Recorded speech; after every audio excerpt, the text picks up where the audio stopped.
los eventos a largo plazo. Después, respecto al infarto con elevación del ST, sí se propone la revascularización completa durante el procedimiento inicial o dentro de los primeros 45 días siguientes al evento. Y en el sin elevación del ST, la revascularización completa sigue con indicación 2A. Después, otra entidad que مثلا. se destaca en la guía es el MINOCA. ¿Tá? Estos son los pacientes que presentan un infarto agudo de miocardio sin lesiones coronarias significativas, o sea, presentan obstrucciones coronarias menores a 50%. Acá tenemos diferentes causas, ¿tá? Tenemos causas coronarias, causas no coronarias y causas no cardíacas que pueden simular esta entidad. Lo más importante acá es el manejo posterior, que sobre todo la imagenología intracoronaria y la resonancia magnética cardíaca, que es indicación clase 1 en este tipo de pacientes. Respecto a situaciones durante los eventos coronarios y las complicaciones que pueden haber, aquellos pacientes que se presentan con infarto, con bloqueo AV completo, el tratamiento inicial es la reperfusión, sobre todo en el infarto inferior, y bueno, posteriormente, de resuelto la obstrucción coronaria, si el bloqueo persiste al menos 5 días, se recomienda implantar un marcapaso definitivo. De mientras se puede hacer soporte con inotrópicos o vasoactivos, se recomienda la atropina, vasopresina, y si no revierte todo el cuadro clínico, lo que se sugiere es colocar un marcapaso transitorio hasta que transcurran al menos 5 días donde se va a definir el implante del marcapaso definitivo.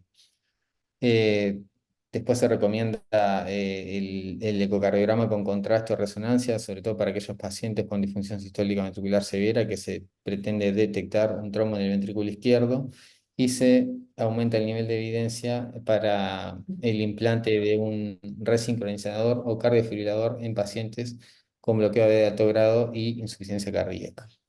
Después, otro que ya era de antes también, pero es importante, en aquellos pacientes con taquicardia ventricular incesante o arritmias potencialmente mortales que son refractarias al tratamiento antiarrítmico, se puede proceder a la sedación general y anestesia. Respecto al manejo de los síndromes coronarios agudos durante la hospitalización, ¿qué es lo que dice la guía? Bueno, luego del procedimiento se debe llevar a unidad de cuidados intermedios o una unidad de cuidados cardiológicos durante al menos 24 horas, sobre todo para monitorización de arritmias y de alteraciones del segmento del ST en los pacientes con síndrome coronario agudo sin ST de alto riesgo o infarto con ST. ¿En qué pacientes puede prolongarse la estadía en la unidad de cuidados cardiológicos? Bueno, aquellos que estén con inestabilidad hemodinámica, arritmias graves, FI menor al 40%, una reperfusión fallida, estenosis crítica de alguna arteria adicional que no fue tratada durante el evento. Y bueno, la duración global va a depender un poco de la situación clínica. Se sugiere la deambulación temprana el primer día en aquellos pacientes estables, sobre todo con el uso ahora del acceso radial. Esto se favorece mucho. Y bueno, el alta en las primeras 72 horas en aquellos pacientes de riesgo bajo no se ha asociado a una mortalidad tardía. Por lo tanto, a las 72 horas un paciente de bajo riesgo podría estar de alta a domicilio. Respecto a las comorbilidades, hay que hacer un abordaje integral e individualizado a todas las medidas, tanto intervencionistas como farmacológicas en los pacientes añosos y frágiles. Por ejemplo, si tenemos un paciente de 92 años que tiene un infarto con elevación del ST, a veces le hacemos fibrinolíticos y bueno, después hay que evaluar realmente en la balanza riesgo-beneficio el hecho de someterlo o no a una coronariografía. Hay que evaluarlo en conjunto con la familia y también con el médico que lo esté viendo en el momento. Respecto al síndrome coronario agudo y cáncer, hay nuevas recomendaciones ya que los pacientes tienen mayor expectativa de vida. Cada vez los cánceres son más frecuentes, sobre todo hay algunos que tienen mayor riesgo de sangrado, sobre todo el cáncer de colon y después el cáncer de pulmón que tiene mayor mortalidad. Y bueno, hay anomalías hematológicas de la coagulación que también favorecen a mayor riesgo de eventos cardiovasculares mayores y sangrados. Hay algunas actualizaciones respecto al uso de los antiagregantes en este tipo de pacientes. Por ejemplo, la aspirina no se recomienda en los pacientes con cáncer que tengan menos de 10.000 plaquetas, el clopidogrel cuando tienen menos de 30.000 y el prasugrel o ticagrelor cuando tienen menos de 50.000. Respecto a la prevención secundaria, ya desde la UCI, bueno, como hablamos, el tratamiento inicial están las estatinas y tenemos que hacer desde inicio, desde que tenemos el diagnóstico de síndrome coronario agudo, estatinas de alta potencia y altas dosis. ¿Cuáles son estas? Rosuvastatina, 40 miligramos o atorvastatina, 80 miligramos. Esto sobre todo no es por el tema de la reducción del colesterol en sí mismo, sino más bien por los efectos pleiotrópicos de las estatinas que ayudan a la estabilización de la placa, a mejorar la tolerancia y a mejorar la tolerancia a la isquemia del miocardio. También se puede iniciar durante la hospitalización estatinas más ezetimibe. Esto sobre todo porque muchas veces los pacientes a veces están en cuidados intermedios en las unidades cardiológicas 48 horas y a veces al tercer día ya se van para la casa. Entonces es importante recalcar que ya desde la UCI se vaya con el tratamiento casi completo. Después, respecto a la colchicina, que últimamente ha tenido un reauge, a bajas dosis se recomienda 0,5 miligramos, sobre todo en aquellos pacientes que tienen muchos factores de riesgo cardiovasculares que no han sido controlados de forma adecuada o si tienen eventos recurrentes bajo tratamiento médico óptimo. Esto igual el nivel de evidencia es bajo. Entonces, ¿qué propone la guía? Una atención centrada en el paciente con síndrome coronario agudo, que hay que considerar todos los factores de riesgo, hacer una historia clínica completa de la medicación previa, también el abordaje biopsicosocial durante el ingreso hospitalario. Hay que realizar una evaluación adecuada, tener decisiones compartidas entre el paciente, la familia y el equipo médico. Y bueno, antes del alta explicarle correctamente el tratamiento, hacer la parte de rehabilitación cardiovascular y también considerar toda la parte de la salud mental. Como mensajes finales, en los pacientes con síndrome coronario agudo sin elevación del ST de alto riesgo, se debe realizar una CACG temprano durante la internación, no precargar con inhibidores P2Y12 si van a ir a cateterismo en las primeras 24 horas, ajustar la terapia antitrombótica según cada contexto clínico. En el paro cardíaco sin supradesnivel del ST no hay que hacerle coronariografía urgente. En el shock cardiogénico con enfermedad coronaria multivaso hay que tratar la lesión culpable. En el infarto con bloqueo AB de alto grado debemos esperar al menos 5 días para el implante marcapaso definitivo. Destacar el tema de la anestesia y la sedación en caso de arritmias refractarias. Empezar estatinas a altas dosis y bueno, hacer un abordaje integral e individualizado de cada paciente. Bueno, y eso es todo.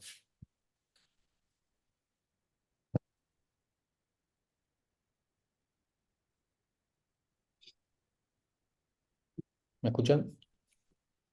Sí, perfecto, Palito, impecable.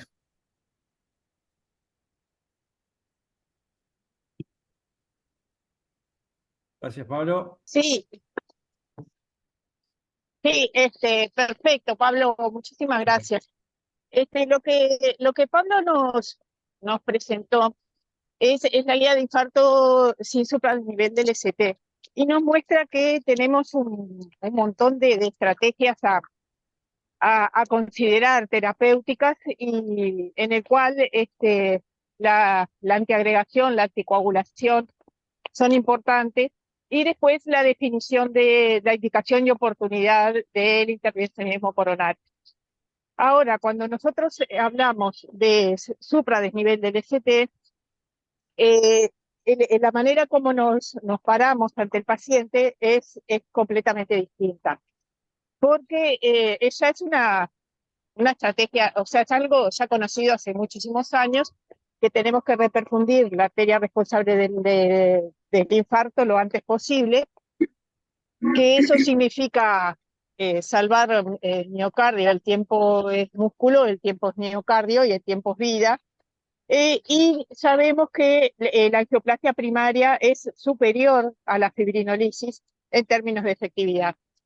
Sin embargo, es más importante abrir la arteria responsable del infarto que cómo lo hagamos. Esto quiere decir que no siempre lo mejor es lo óptimo en una situación individual. Es por eso que queríamos ahora presentarles la experiencia en el departamento de Rocha de fibrinolisis prehospitalaria que nos va a contar Andrés Sebel.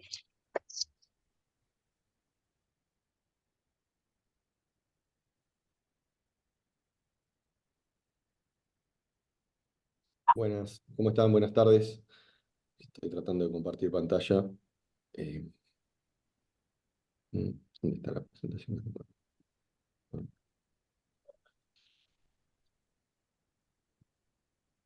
¿Ahí ven la presentación? Sí, perfecto, Andrés. Se ve. Bueno, impecable. Bueno, primero que nada agradecer por la invitación. Nosotros vamos a hablar un poquito de lo que es la experiencia en el departamento de Rocha de la fibrinolisis prehospitalaria. Antes que nada, marcar un poco por qué nos parece importante, y esto, bueno, Lucía ya comentó, y Gustavo también, hablar de síndrome coronario agudo en un Ateneo de medicina intensiva y sobre todo de medicina intensiva del interior, ¿no? Los síndromes coronarios agudos son una de las principales causas de ingreso que tenemos en nuestras unidades de medicina intensiva. Desde el contar con centros de hemodinamia en el interior es algo relativamente reciente. La mayoría de nosotros trabajamos durante mucho tiempo sabiendo que teníamos centros de hemodinamia exclusivamente en Montevideo. Otro aspecto importante es que la formación de los médicos en general y de los intensivistas en particular se da en su mayor parte en Montevideo, donde se realiza muy poco tratamiento fibrinolítico, entonces no estamos familiarizados o acostumbrados a este tratamiento en nuestra formación y muchas veces lo vemos recién en nuestras primeras etapas como profesionales. Y bueno, y que existe una evidencia creciente sobre el beneficio del tratamiento fibrinolítico oportuno y también de lo que es la estrategia farmacoinvasiva, que algo comentó Pablo y que vamos a mencionar. Brevemente, comentar algunas cosas de las guías como introducción, porque Pablo ya lo presentó de manera muy clara. Las guías nos posicionan en el paciente que consulta por dolor torácico o por un cuadro de probable origen coronario, y ahí nos tenemos que parar en tres escenarios posibles. En un escenario prehospitalario, en un escenario de un centro sin capacidad para angioplastia primaria y en un centro con capacidad para angioplastia primaria. La etapa inicial no cambia. Nosotros necesitamos hacer diagnóstico de síndrome coronario agudo con elevación del ST, y la recomendación de la guía es muy clara que eso tiene que ser en los primeros 10 minutos, o sea, el electro interpretado en los primeros 10 minutos. A partir de ahí, dependiendo de dónde estemos parados, es cómo vamos a actuar. Y ahí tenemos que evaluar, como decía claramente Pablo, qué tiempo tenemos hasta una angioplastia, a la realización de una angioplastia. Si ese tiempo es mayor a 120 minutos, la guía recomienda de manera muy clara y con alto nivel de evidencia el tratamiento fibrinolítico. Si ese tiempo es menor a 120 minutos, la recomendación actual de la guía es optar por la angioplastia primaria. Obviamente que en los centros que tienen capacidad para angioplastia primaria, con un servicio de 24/7, la opción va a ser la angioplastia y la guía la recomienda realizar en los primeros 60 minutos. En cuanto cuando uno define el tratamiento fibrinolítico, también la guía es muy categórica, y esto de las guías 2017 y no ha cambiado en las guías más recientes. El tratamiento fibrinolítico se recomienda hacer lo antes posible y preferiblemente en el contexto prehospitalario. Es una recomendación de la guía y es clase 1 nivel de evidencia A. ¿Ah? En cuanto a la angioplastia, la podemos definir luego del tratamiento fibrinolítico también en dos situaciones. La angioplastia de rescate, que es aquella que realizamos cuando el tratamiento fibrinolítico no es exitoso, definido por los cambios del supradesnivel del ST y algunos otros elementos como la estabilidad hemodinámica o eléctrica, y la angioplastia en el paciente que sí tuvo éxito en el tratamiento fibrinolítico. Y ahí también es importante porque la guía recomienda que esa angioplastia se realice sí o sí y que se realice entre las 2 y las 24 horas de tratamiento fibrinolítico. Y esto es a lo que nos referimos con la estrategia fármaco-invasiva. A diferencia de lo que se manejaba previamente en recomendaciones anteriores, donde uno realizaba el fibrinolítico y esperaba, en función de la evolución del paciente, si realizaba y en qué momento realizaba la angioplastia y el cateterismo y eventual angioplastia. ¿Ah? Bien.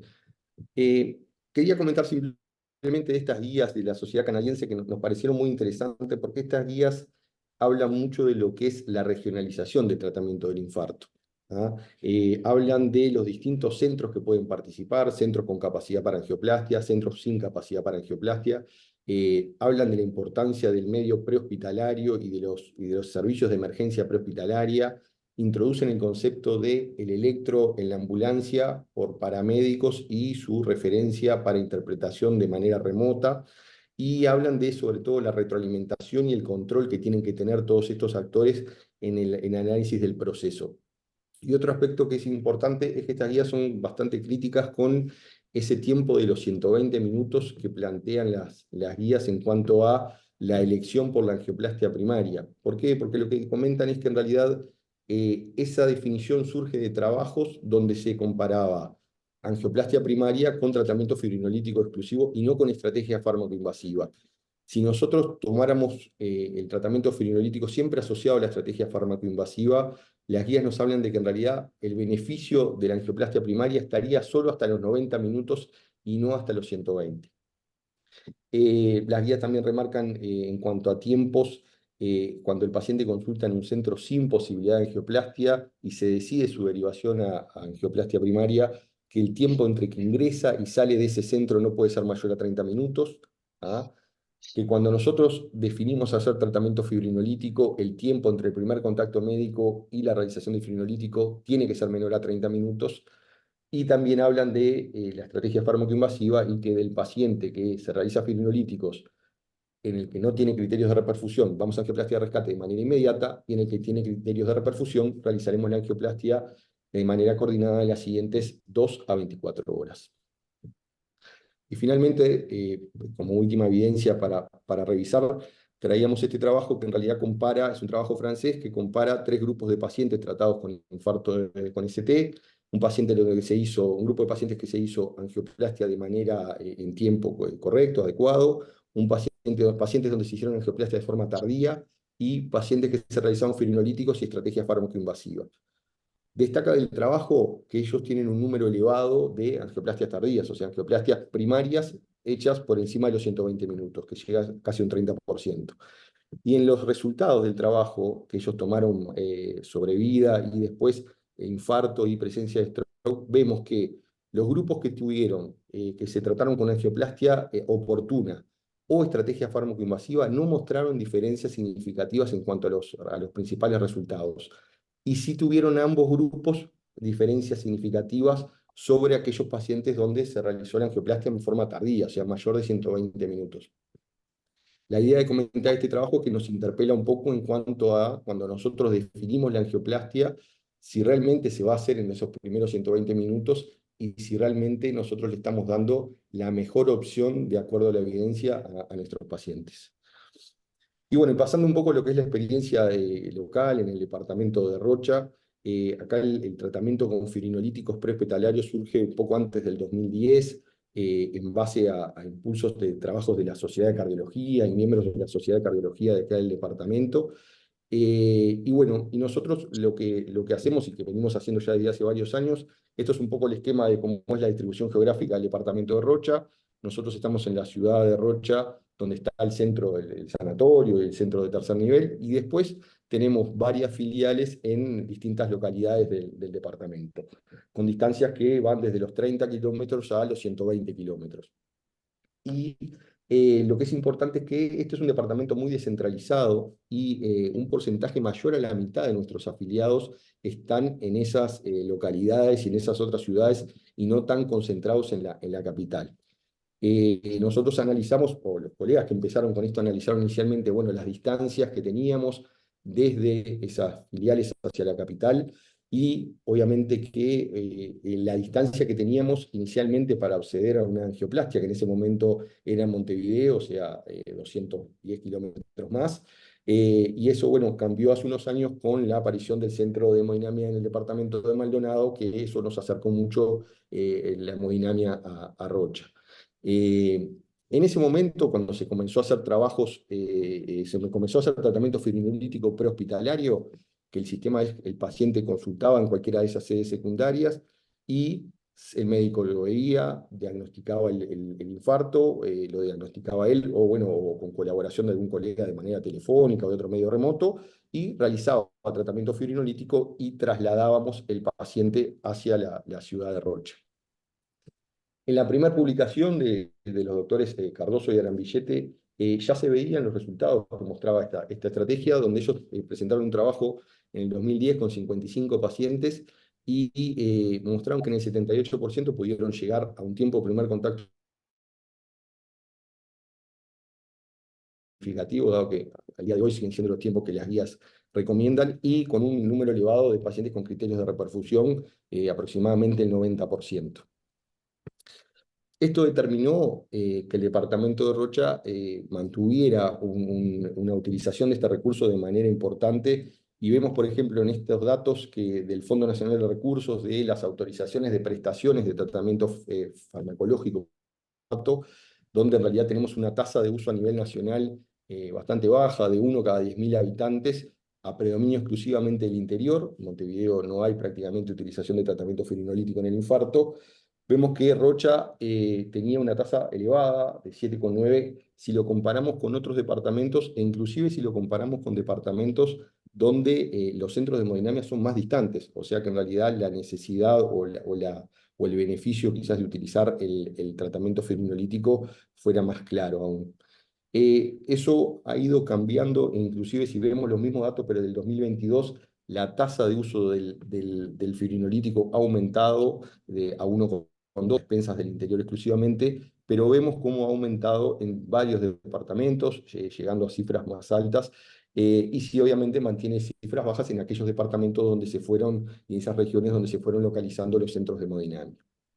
Esto sin duda que muestra que el impulso que le ha dado las sociedades científicas, las guías y el Ministerio de Salud Pública en parte al tratamiento fibrinolítico, sin duda que ha tenido algún efecto. Finalmente queríamos mostrar un poco los datos que recogimos recientemente sobre el uso de fibrinolíticos en el infarto. Nosotros lo que hicimos fue intentar analizar la relación entre la fibrinolisis prehospitalaria y la tasa de reperfusión en los pacientes con infarto con ST del departamento, y compararla con aquellos que hacemos fibrinolisis hospitalaria. También comparamos no solo la relación de la fibrinolisis, lo que fue la reperfusión, sino también otros resultados de mala evolución, y también la tasa de reperfusión, y también analizamos lo que son los tiempos de primer contacto médico-aguja en los distintos escenarios, prehospitalario y hospitalario. Estos son un poco los datos generales. Nosotros tomamos pacientes de noviembre de 2017 a diciembre del 2022. El diagnóstico al egreso fue de síndrome coronario con ST, donde incluimos 135 pacientes, y acá vemos un poco las características generales de esa población, que predominan los factores de riesgo clásicos de la cardiopatía isquémica, y vemos al lado una tabla que muestra un poco la forma de presentación clínica de esos 135 pacientes, donde predominan los pacientes con Klippel 1, o sea, sin elementos de falla cardíaca, pero tenemos un 23% de pacientes que tienen Klippel 2 o mayor. Para explicar, nosotros dividimos un poco lo que fue el sitio de valoración y el sitio de administración del tratamiento fibrinolítico. El sitio de valoración se consideró prehospitalario todos aquellos pacientes que consultaron a la ambulancia, o sea, al servicio prehospitalario de emergencias, o consultaron en alguna de las filiales de las distintas localidades, y consideramos como hospitalario exclusivamente aquellos pacientes que consultaron en el sanatorio rochense, que es el sanatorio de la ciudad de Rocha. Como vemos, y como les explicábamos, nuestra población está muy descentralizada, por eso la gran mayoría, o un porcentaje importante, consultó en lo que es el medio prehospitalario, un 65%, y cuando vamos a evaluar el tratamiento, vemos que no todos los pacientes que consultaron en el prehospitalario se trataron en el prehospitalario. Esto habla de que hay un grupo de pacientes que se trasladó para realizar el tratamiento fibrinolítico. Lo que es acá la comparación de los grupos para tratar de analizar si eran grupos comparables, los del grupo prehospitalario y hospitalario. Vemos que en realidad son grupos claramente comparables en cuanto a la gran mayoría de los factores y de las variables, sexo y factores de riesgo, y la forma de presentación. El único elemento que vimos como estadísticamente significativo en la diferencia fue el tabaco. No tenemos una explicación clara, es más estadístico. Y después, en cuanto a las variables de resultado, analizamos la presencia de criterios de reperfusión, que la vimos en el 85% de los pacientes que se trataron, el desarrollo de complicaciones hemorrágicas graves, que fue de un 0,7%, que coincide con las cifras publicadas a nivel internacional y en trabajos nacionales, y la mortalidad al año, que fue de un 14%, también coincidiendo con cifras de trabajos nacionales e internacionales. Y yendo después a lo que son los resultados. El primer resultado que nos parece importante mostrar y compartir es lo que es la diferencia entre los tiempos de primer contacto médico-aguja que se logran en los dos grupos, tanto en el prehospitalario como en el hospitalario. Y ahí vemos que hay un tiempo, una media de tiempo de 45 minutos para el prehospitalario y de 75 minutos para el hospitalario, lo que hace una diferencia estadísticamente significativa entre ambos grupos. Esto nos parece muy relevante dado todo lo que hemos hablado y lo que se sabe de la relación entre los resultados y el tiempo, ¿no?, de tratamiento. Y después cuando analizamos los otros resultados, criterios de reperfusión, mortalidad, ingreso por insuficiencia cardíaca al mes, nuevo infarto y muerte al año, hay una diferencia en varios de estos ítems a favor del tratamiento prehospitalario, pero que no fue estadísticamente significativa, y creemos que esto se debe principalmente a que el N de nuestro trabajo no es tan grande. Acá vemos finalmente abajo una gráfica, la curva de Kaplan-Meier de lo que es mortalidad en relación al tiempo primer contacto médico-aguja, y si bien es algo que la evidencia ya lo ha demostrado, nos pareció interesante mostrarlo con nuestros números y con nuestros datos de cómo esa relación es bien clara. Y después analizando esas tres situaciones que hablamos en función de la relación entre el sitio de valoración y el sitio de tratamiento, vemos tres escenarios, ¿no? Y analizamos los tiempos de primer contacto médico-aguja en esos tres escenarios. El primer escenario es el paciente que consulta y se trata, o sea, se hace el fibrinolítico en el medio prehospitalario. Otro paciente son los que consultan y se tratan en el medio hospitalario. Y finalmente un grupo que consulta en el medio prehospitalario y se realiza fibrinolíticos en el medio hospitalario. Y acá, como vemos, las diferencias son significativas entre el tiempo primer médico-aguja y vemos además que ese grupo de valoración prehospitalaria y tratamiento hospitalario es un grupo que se ve claramente postergado y por ende perjudicado probablemente en cuanto a los resultados por las demoras y los tiempos que vimos. Entonces, para finalizar y para esto obviamente que seguramente esté para más discusión, quisimos tratar de ser lo más concretos y conceptuales posibles. Nosotros de este análisis nos quedamos con la idea que obviamente la fibrinolisis prehospitalaria es posible de implementar en nuestro medio. Nosotros llevamos ya cerca de 15 años trabajando con este sistema, que se asocia a mejores resultados, vinculado principalmente a mejores tiempos de reperfusión, y que no de esta revisión, que si bien tenemos un protocolo de fibrinolisis prehospitalaria en Comero que lleva muchos años, tenemos un margen muy importante en todos los escenarios que vivimos, en el prehospitalario, en el hospitalario ni hablar, ¿ah? Y creemos también que esta experiencia de fibrinolisis prehospitalaria se puede trasladar y aplicar en otros departamentos del Uruguay por las características geográficas y asistenciales que tienen, dado que inclusive, como decíamos, algunos tienen hoy por hoy mayores distancias y tiempos de traslado hasta centros de referencia cardiovascular.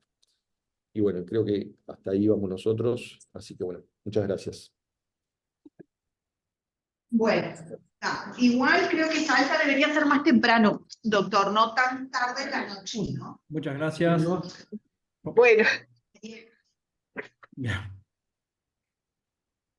bueno, sigo, Gustavo. Sí, que por favor la gente silencie el micrófono, que yo no puedo silenciar a la gente cuando se está hablando, y es un problema porque obviamente se superponen los audios. Gracias. Sí. Para la próxima vas a tener que pedirte potestades de anfitrión, Gustavo, que Sí. en reuniones tan grandes. Y bueno, y la verdad que está siendo un éxito porque llegamos a los 100 participantes en este Ateneo y inclusive ha quedado gente sin poder entrar por el número. Bueno, muchísimas gracias a Andrés por la presentación, nos resultó sumamente esclarecedor, nos abrió la cabeza, ¿verdad? Porque parece que no tenemos solo dos alternativas, fibrinolisis y angioplastia primaria, sino que tenemos la posibilidad de hacer una mezcla de las dos, lo que es la estrategia fármaco-invasiva, que es una estrategia segura y más efectiva y nos permite manejar los tiempos con distinta flexibilidad. Entonces, el kit de la cuestión acá en las estrategias de reperfusión es que cada lugar, cada centro, cada localidad tiene que tener preestablecido cómo va a ser su reperfusión en el infarto. Eso es lo que le va a permitir agilitar los procesos y definir sin entrar en conflicto con el resto del equipo asistencial y mejorar los resultados. Y en ese sentido, a mí me gustaría destacar que, a conocimiento de los tiempos que plantearon tanto Pablo como planteó Andrés, que la necesidad de una fibrilolisis inicial y el planteo de una estrategia fármaco-invasiva no es exclusividad de los lugares que están lejos de los centros de hemodinamia, para nada. Yo les diré que en muchos lugares en Montevideo mismo, y ni hay que hablar en el área metropolitana, los tiempos de llegada a un centro para hacer angioplastia superan los 120 minutos.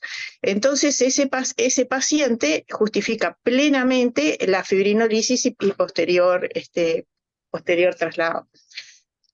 Así para muchísimos lugares de Uruguay y del interior. Así que bueno, entonces, hablando de eso, de estrategias de reperfusión, y que cada lugar lo debería tener como preestablecido, un esquema inicial y conocido, bueno, vamos a escuchar a ver la experiencia de Rodrigo Abreu, desde el Centro de Hemodinamia del Litoral, y conocer los caminos de la reperfusión en Uruguay. Bueno, Espera, Lucía, muchas gracias por la invitación. Rodri, espera que voy a silenciar a todos, así activate el micrófono. Vale, perfecto. Vi que habías quedado como anfitrión.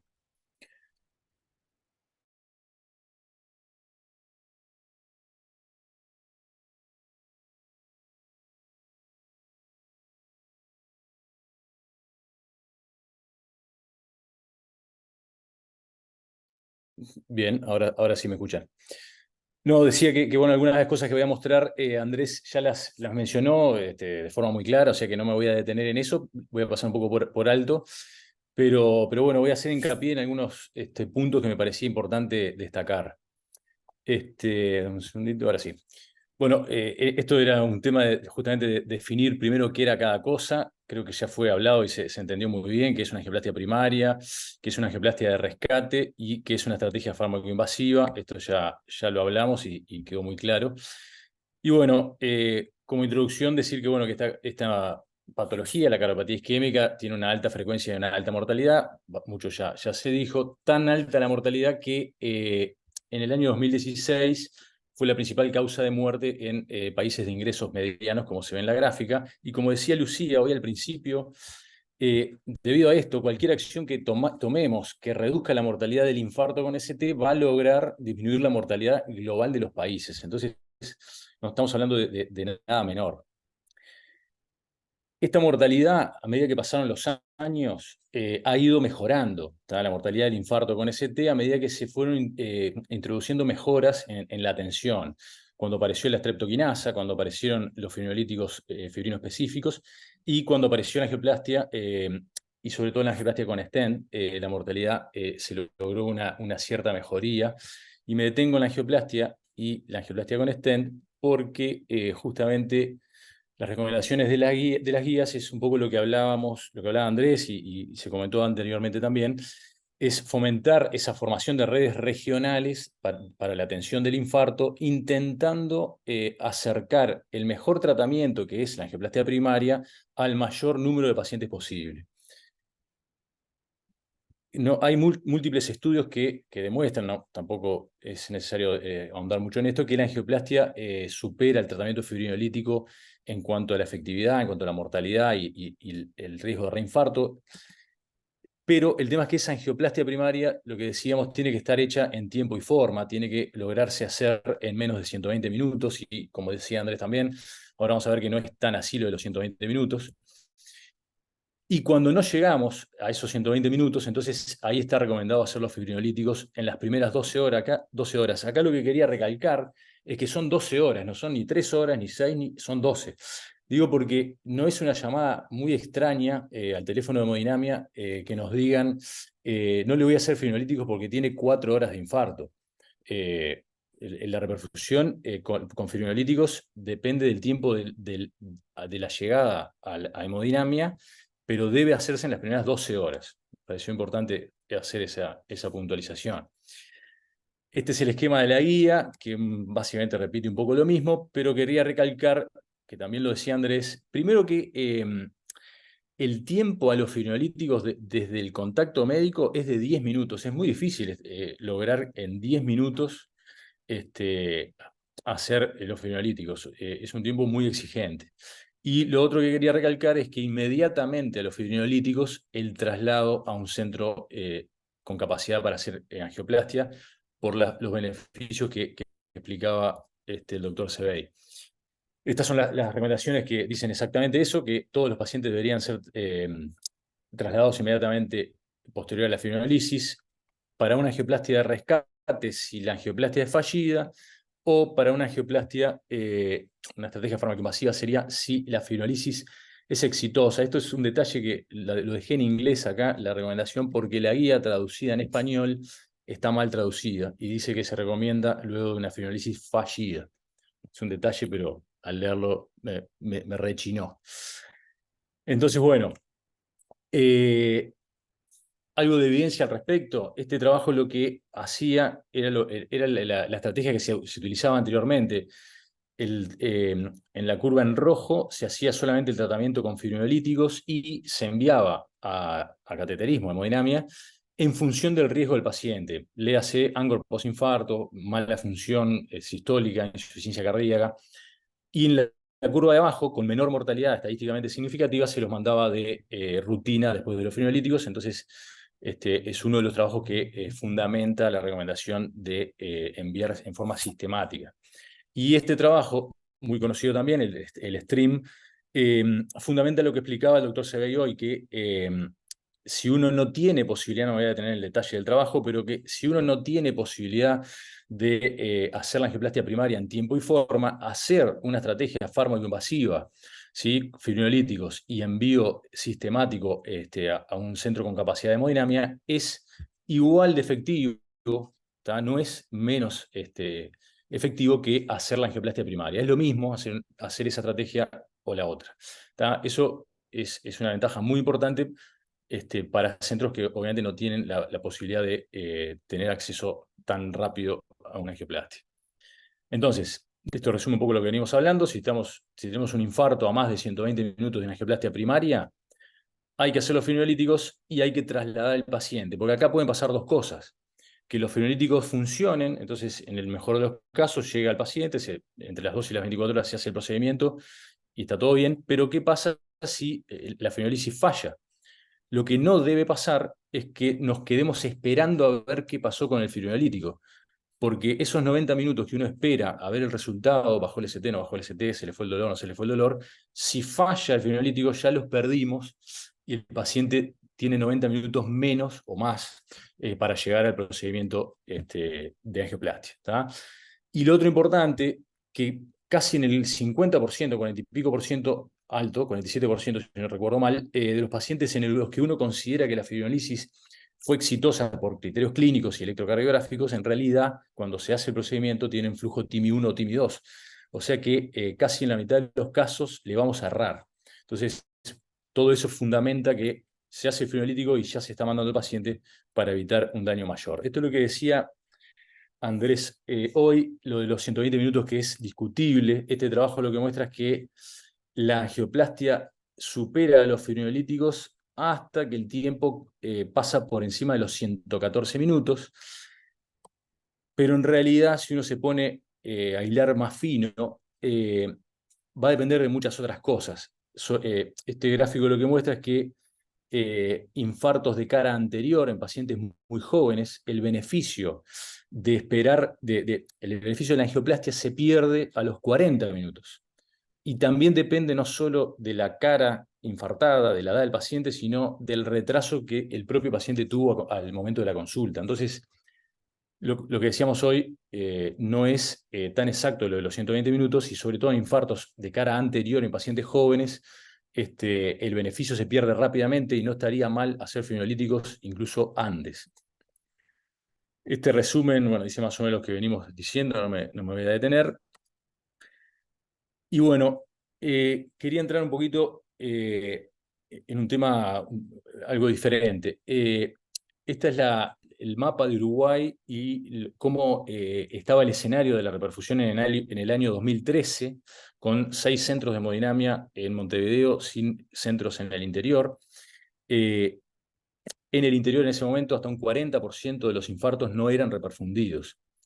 Esto por suerte desde el 2017 hasta la fecha ha ido mejorando.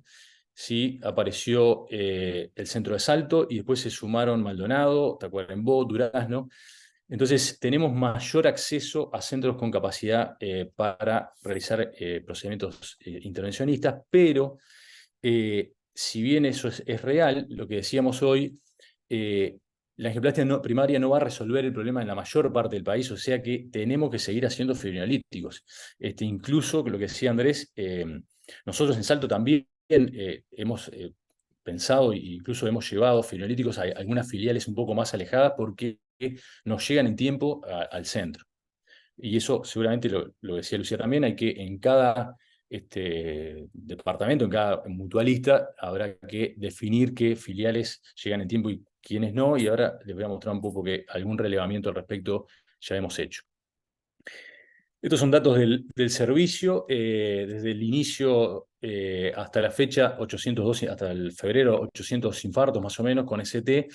Y lo que quería recalcar es que más de la mitad, 56%, se les hizo fibrinolisis previa al procedimiento. Menos de la mitad llegan para angioplastia primaria. Obviamente de todos los centros cercanos a Salto. O sea que es muy importante estar adiestrados en eso y seguir haciendo los fibrinolíticos porque es un alto porcentaje de los pacientes. ¿Qué problemas enfrentamos con esta terapéutica? Y bueno, que lo que decíamos desde el principio, que bueno, que el éxito de la reperfusión depende del tiempo y que la realidad es que cuando uno hace análisis de datos, los tiempos son mucho más prolongados que lo que recomiendan las guías. Es muy difícil llegar a 10 minutos para hacer puerta-aguja, los fibrinolíticos, y 60 minutos para puerta-balón tampoco es tan sencillo, como van a ver. ¿Y por qué motivo se demora esa reperfusión? Y bueno, hay demoras que son del propio paciente, en lo que sabemos que se conoce como tiempo-dolor al primer contacto médico. El paciente no reconoce que el dolor es importante, demora en trasladarse a su centro asistencial o demora en llamar a la emergencia móvil. Todo eso la manera de mejorar eso es educar a la población para un diagnóstico, para una consulta precoz lo antes posible. Y después tenemos demoras del propio sistema. Una vez que el paciente consulta, la móvil demora en llegar al domicilio o demora en llevarlo al hospital. Hay retrasos en la propia emergencia, en el propio triage, en hacer el electro. A veces se espera el cardiólogo para que mire el electro. Hay demoras en el diagnóstico. Tenemos el electro hecho y no sabemos si tiene o no tiene un infarto.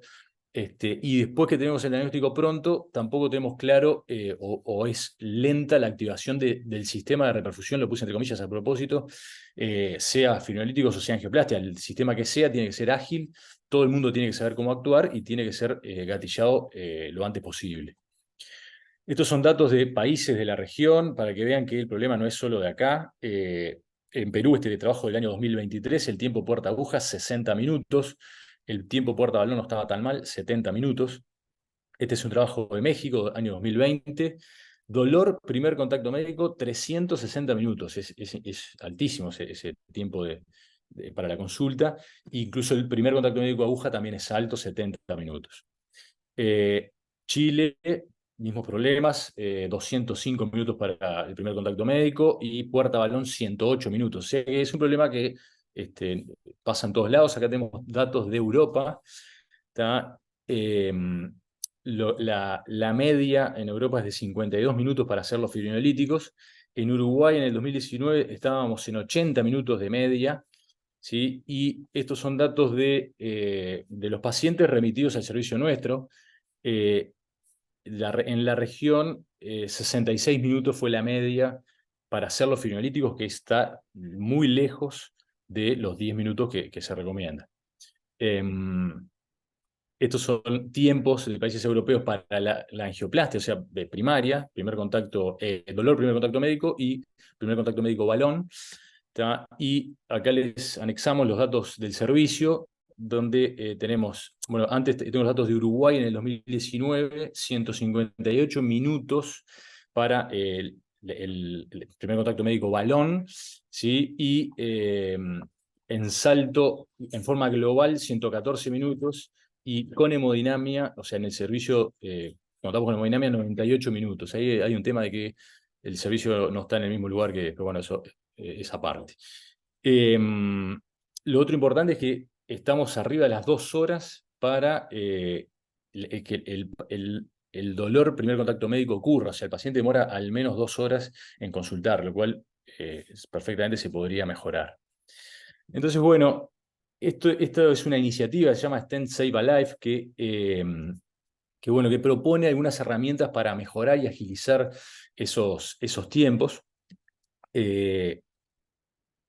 Plantea 4 etapas, una primera fase preparatoria que es armar un grupo de trabajo, una segunda fase que me quiero detener solo en esta, que es identificar lo que decíamos hoy, identificar las filiales, los centros que tienen capacidad para angioplastia primaria, los que no los tienen, las distancias que hay al centro con hemodinamia o al centro con fibrinolíticos, los tiempos de traslado, si hay o no unidades de emergencia móvil disponibles en el lugar. Eso le puse un tic verde porque hay un relevamiento bastante avanzado de eso que les voy a mostrar rápidamente al final. Y bueno, después hacer la red, asignar roles y finalmente evaluar con indicadores de gestión y educación continua el funcionamiento de esa red. Y lo que se plantea es que sean red de atención regional, que estén centradas en un servicio de hemodinamia y se formen redes alrededor de ese servicio que van a ser... creo que en Uruguay no hay una red, o no debería haber una red exclusiva de fibrinolisis, porque creo que en todos los lugares se puede llegar en tiempo para hacer una fármaco-invasiva.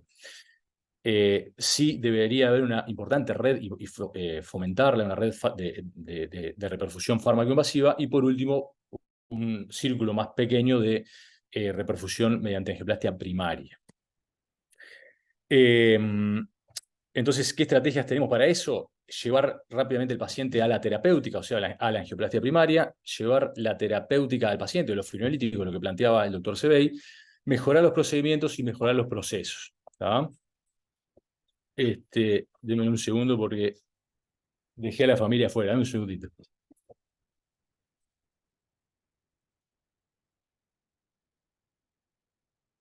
Bueno, entonces, lo que decíamos, en cuanto a las mejoras de los procedimientos, los fibrinolíticos, ir por el tenecteplase, creo que todavía ahora no quedan lugares que se haga streptokinasa, pero podría haberlo, y intentar hacer uso de los fibrinolíticos en forma prehospitalaria.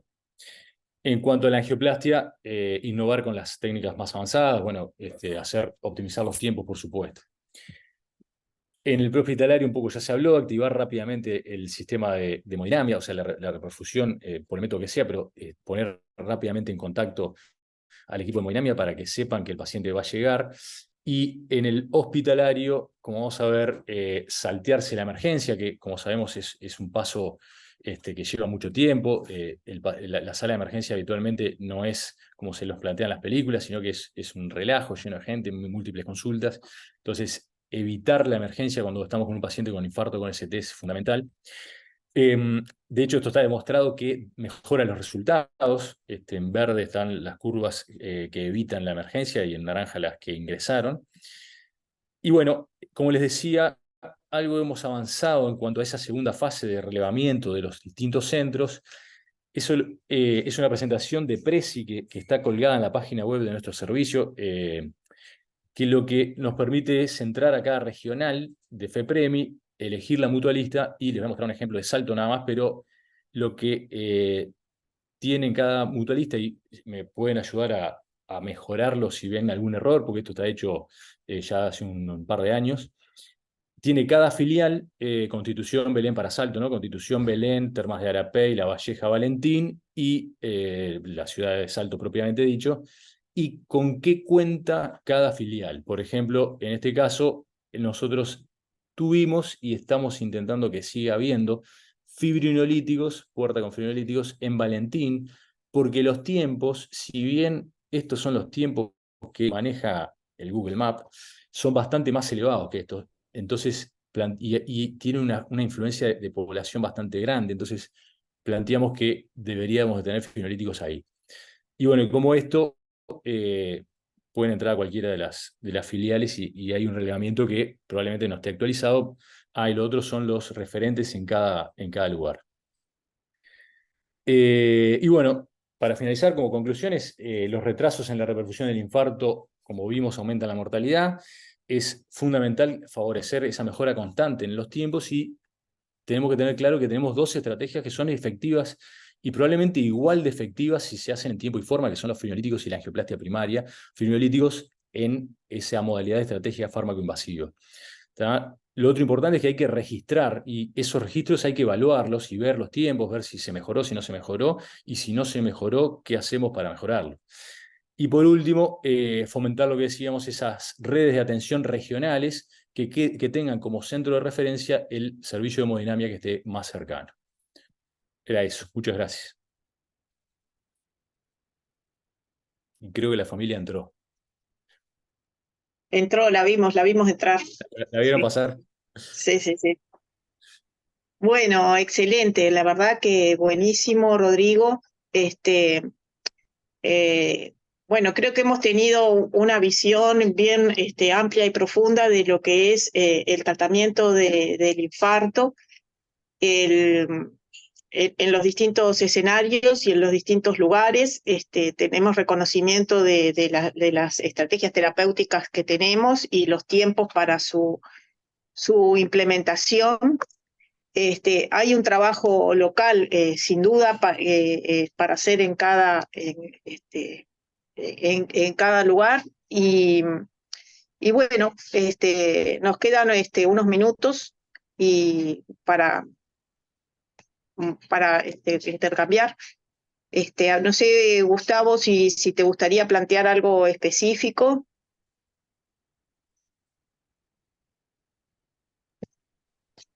No, yo creo que fueron clarísimas y muy buenas todas las presentaciones porque nos dan una visión global país del manejo del síndrome coronario agudo con sublevación del ST, a quienes ya tenemos canas y estamos en otras instancias asistenciales. Esto me parte la cabeza, me abrió mucho la cabeza a los cambios y a las posibilidades que hoy tienen, sobre todo para el acceso de los pacientes a una terapéutica mucho más ajustada a lo que es la evidencia, ¿no? A mí me gustaría, veo que ahí está conectada la gente de hemodinamia, está Tomás, está Jorge, y hay muchos colegas valiosísimos que podrían hablar y opinar al respecto. Y sería importante, nada, el abordaje bien de terapia, más bien para terapia intensiva que nosotros tenemos en esto, que es necesariamente complementario con la cardiología, y la cardiología invasiva nos puede aportar en esta patología. Así que yo me gustaría escucharlos a ellos y agradecerles a todos por las brillantes presentaciones. Levanto mano. Adelante, Jorge. Bien, no, felicitarlos a todos, por supuesto, a los organizadores, a las exposiciones, y sobre todo porque es un tema que esto lo vivimos día a día, ¿no? A veces estamos muy metidos en lo que nos pasa en Uruguay, pero es bueno saber las fortalezas que tenemos en esto O sea, tenemos cobertura financiera para todo lo que hemos hablado, cosa que en el resto de Latinoamérica no pasa. Piñolíticos están cubiertos, la angioplasia está cubierta, pero obviamente hay que apuntar hacia las debilidades para seguir mejorando. O sea, esta es una tarea de nunca acabar, de siempre de mejora continua. Y yo quisiera destacar algunas cosas muy buenas que se han comentado acá. Registrar tiempos, lo que se hizo en Rocha, lo que se está haciendo Rodrigo, y creo la función que tienen los centros de hemodinamia. O sea, esos centros de hemodinamia son los que generan alrededor la movilidad y la obligación de hacer las cosas mejor. Entonces, está registrando tiempos para después hacer las correcciones. Uno de los aspectos, por ejemplo, que salta cuando uno ve números, ve cifras, es lo que están demorando los pacientes en consultar. Entonces, bueno, ahí habrá que trabajar, no solo los médicos, tienen que trabajar los licenciados, los comunicadores, las autoridades de la salud. Entonces, creo que es muy positivo lo que se ha hablado hoy, abrir la cabeza, tratar de seguir registrando tiempos, etiquetar cada uno de los centros asistenciales del país. Así que creo que también tenemos que estar orgullosos de vivir en un país que la repercusión es buena, pero obviamente que es mejorable todavía.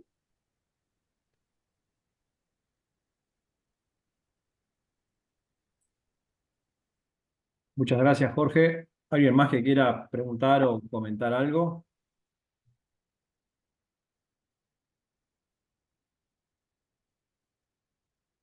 No, un comentario cortito más. Ah, adelante, adelante. Rodrigo, dale. No, no, Dale simplemente. tú, después sigo. Dale, ¿cómo está, Gustavo? No, la diferencia de tiempos en valor que mostró Andrés, yo anoté acá 45 minutos de tiempo puerta aguja, primer contacto médico aguja, respecto a arriba de 100 que tenemos acá en la región, realmente es muy notoria, o sea que la estrategia de llevar los fibrinolíticos y administrarlos en el prehospitalario me parece que es muy buena y debería de implementarse al menos en varias filiales. Está bueno para considerarlo, eso, al menos acá, es fundamental. Sí, yo creo que ese es un punto y es como, hola, primero no saludé, perdón, disculpen. Ese es un punto, me parece que es fundamental, el tema de la gestión de la firinolisis prehospitalaria o de centros no hospitalarios de la institución a la que el paciente consulta. Pero a mí lo que yo quería destacar es que hay un punto que sigue fallando y que se ve a uno como intervencionista y a uno como intensivista. Difícil porque es un diagnóstico que hay que hacer muy rápido y es un diagnóstico que me sale red inestable. Les pido disculpas si no se oye. Es un diagnóstico que hay que hacer muy rápido y en general hay que hacerlo en soledad.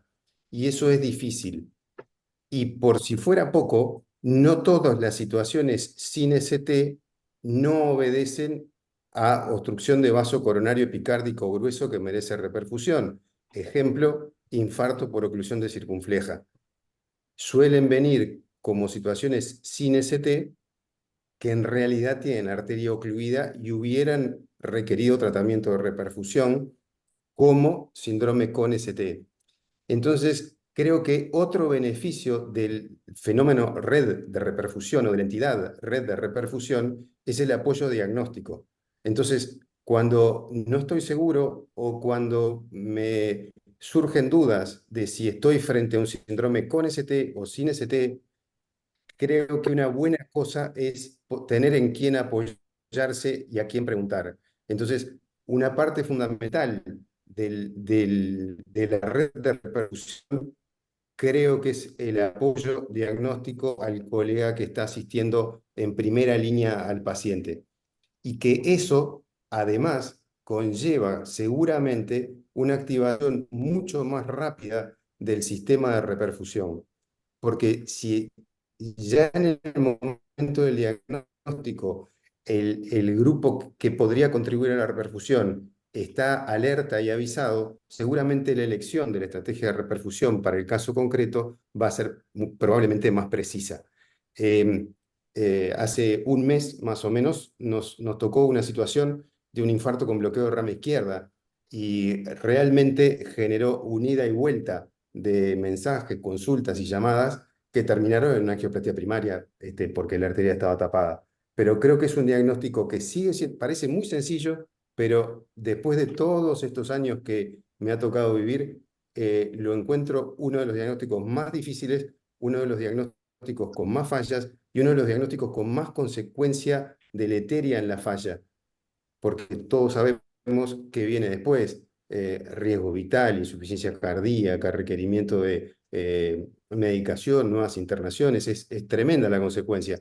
Así que quería poner acento en la necesaria educación para el diagnóstico, para la elección de estrategia terapéutica y para la generación de mecanismos de apoyo para el diagnóstico que obviamente van a redundar en mejores estrategias de reperfusión o más adecuadas.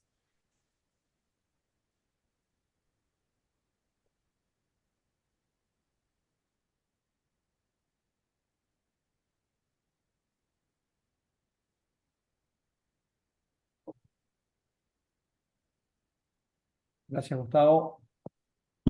¿Tenemos algún minuto más para algún comentario más? O Lucía, si querés hacer el cierre.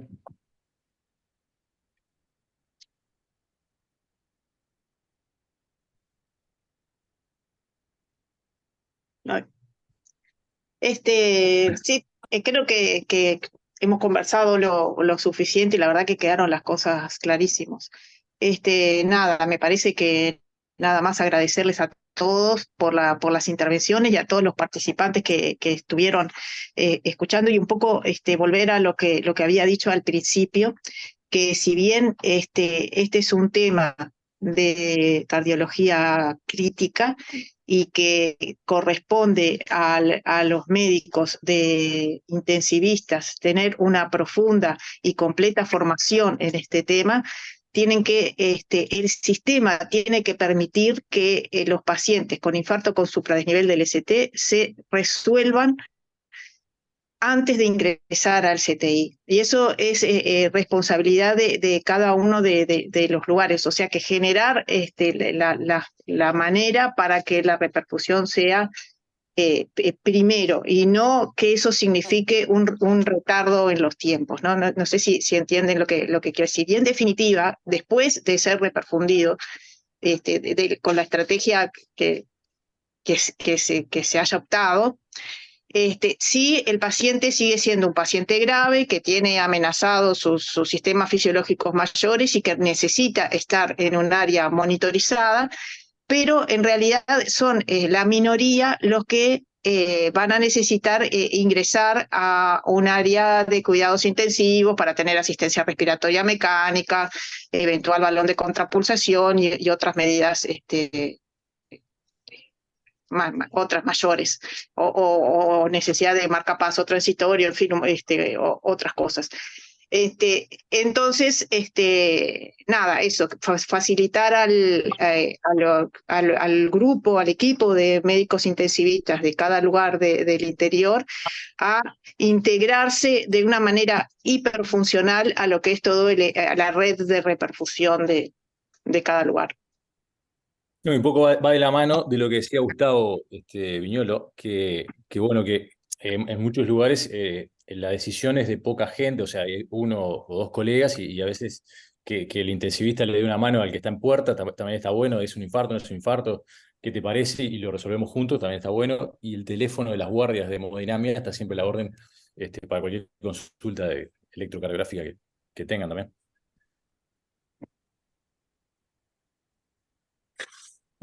Sin duda, los teléfonos de hemodinamia suenan por todo tipo de consulta cardiológica, porque de supón ventricular, por paro, por fibrilaciones auriculares, en fin.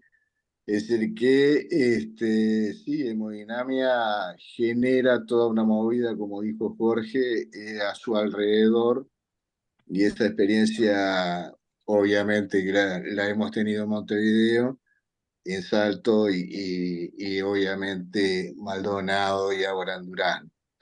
Pero sí, fundamental el apoyo a los colegas, sobre todo a los que están más lejos, la discusión, hacer el filinolítico, llevar el filinolítico en la periferia de Montevideo, lo que se llama el área metropolitana, como dijo Lucía, la discusión con los colegas de que hagan el filinolítico para el traslado, y te dicen, no, lo que pasa es que no tengo filinolítico. ¿Por qué? Porque mentalmente están a media hora en Montevideo, pero no es media hora nunca, es 2 horas mínimo. Pero las instituciones no tienen filinolítico para hacerse en puerta.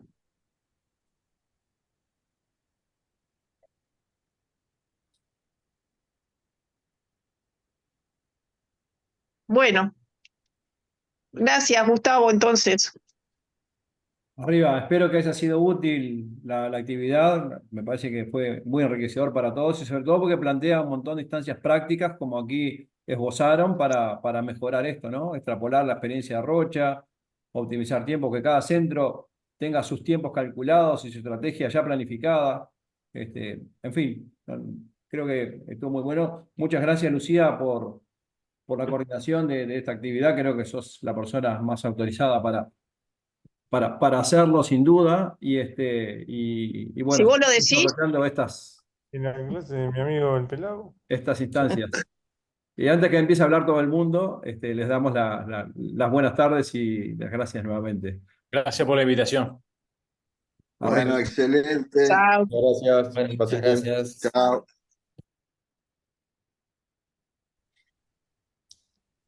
Muy bueno estuvo, la verdad.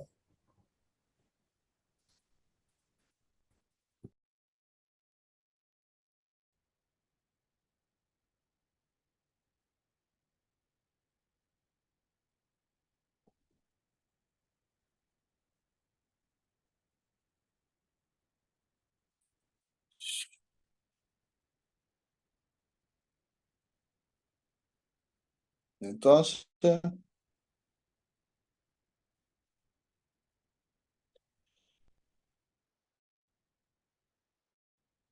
La última que te jodo. ¿Cómo hago para Gerardo, ¿estás ahí guardar la todavía? grabación? No te escucho. Vamos arriba del Mancha. No te escucho. Te estoy Hablamos después. saludando. ¿Cómo andas? Bueno, vamos arriba del Mancha. Vamos arriba, dale, abrazo grande, Tomás. Somos parte de la historia. Somos, la verdad que sí. Chao, chao.